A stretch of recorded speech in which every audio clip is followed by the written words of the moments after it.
Hey everybody, I'm really excited about this video. I wanted to share with you something that has basically saved my life. Um, I've been working on my process and I've gotten down to the nitty gritty and I have to now resin my piece. I'm sure a few of you can basically understand the drama that goes into resining, the drips and the taping and all this stuff, so it doesn't run, that was a car going by, doesn't run underneath the piece. So what I discovered was good old Silly Putty.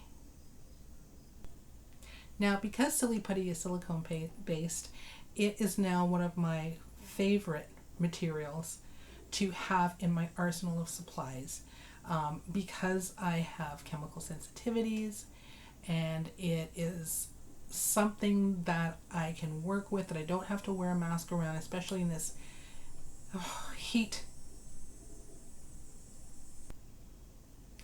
But I'm also thinking that Silly Putty is a little bit of a thermoplastic, because when it does get really, really hot here in the studio, it does tend to, like sag a bit.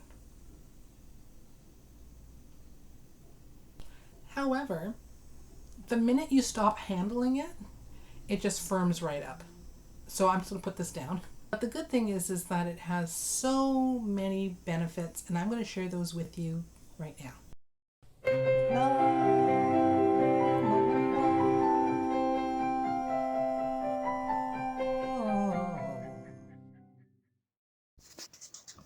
Silly Putty is one of the most versatile products on the market, especially for resin artists. And there are several uses in my process, but I'm just going to show you a few.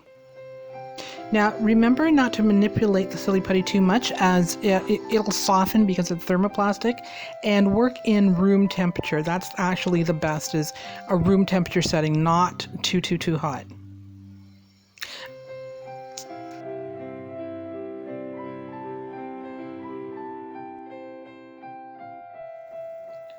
So this is awesome. I use Silly Putty to clean my nail files and my sandpaper in between filing down pieces.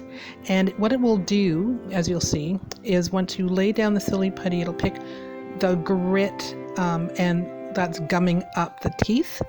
It'll pick it right up and restore the teeth to almost its original condition.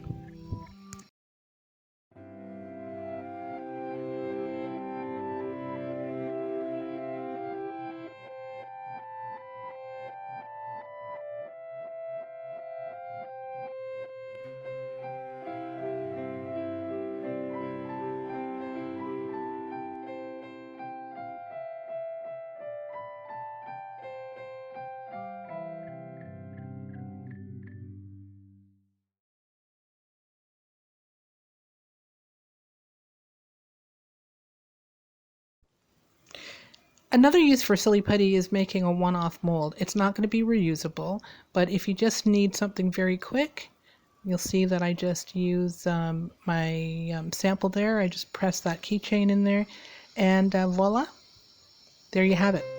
You have a mold that's actually usable. One of the things I love about Silly Putty is the way I can use it as a third hand. So I can put a piece, just slide it right into there like I did this popsicle stick, and you got two hands free. You can paint, very fine edges without having to get your hands all mucked up. And it is a little bit tricky, but you can use it to level pieces when doming. I didn't show it here. I'm going to show it to you in another video when I do my next video on resin doming. Now, here's a quick cleanup tip. Use your Silly Putty to clean up your workstation. I pushed this through the pasta machine, Silly Putty through the pasta machine, and got all the grit and that sort of thing off my rollers. But as you see, this is all old Kato clay bits and pieces and things in and around my workstation, just really just everywhere. And yeah, just using the Silly Putty to pick it all up. And it's great because you can reuse the same piece, because the little grits and bits just roll right off, and then I can throw them away if I need, and reuse them again.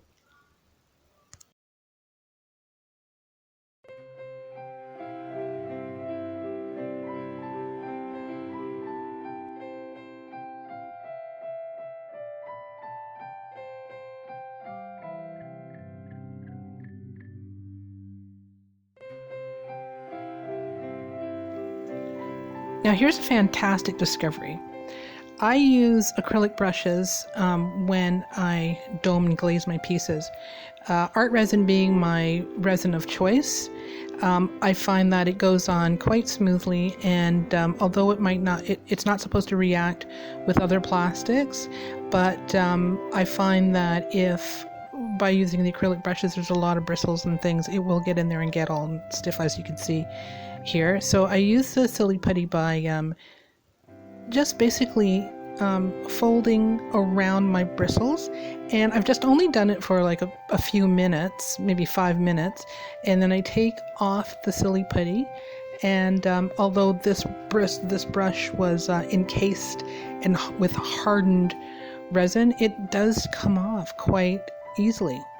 And the other brush that I used, what I did was right after I finished using, doing some glazing and doming, I wiped off the brush on a towel, a paper towel, and then I encased it overnight. Although I'm using the pliers to, yank some of the bits off, it still came off a lot easier. And then when I was finished, I just, right now, like I'm soaking the bristles in some, rubbing alcohol, just to make sure that there's no, oils from the Silly Putty, because it can be quite oily. And when I want to reuse it, it won't, it won't interact negatively with my resining. So yeah, go out, buy yourself a whack of Silly Putty. I think I got about 40 of the little eggs. They're about 87 cents. They're not expensive. And now, yeah, I bought 40, but I bought 40 of the little eggs over the course of, I want to say, a week, because I just fell in love with it, and I kept thinking of, finding different ways that I can use this Silly Putty, from, steadying my resin containers so it doesn't fall over or tip over, because I use little Dixie cups, steadying those, to cleaning things up. And I'm still discovering a lot of new ways to use it. So give it a try. Let me know in the comments whether you think that, whether it works in your process. If you've discovered any new things you can do with the Silly Putty, love to hear it. Next time, see ya. Bye.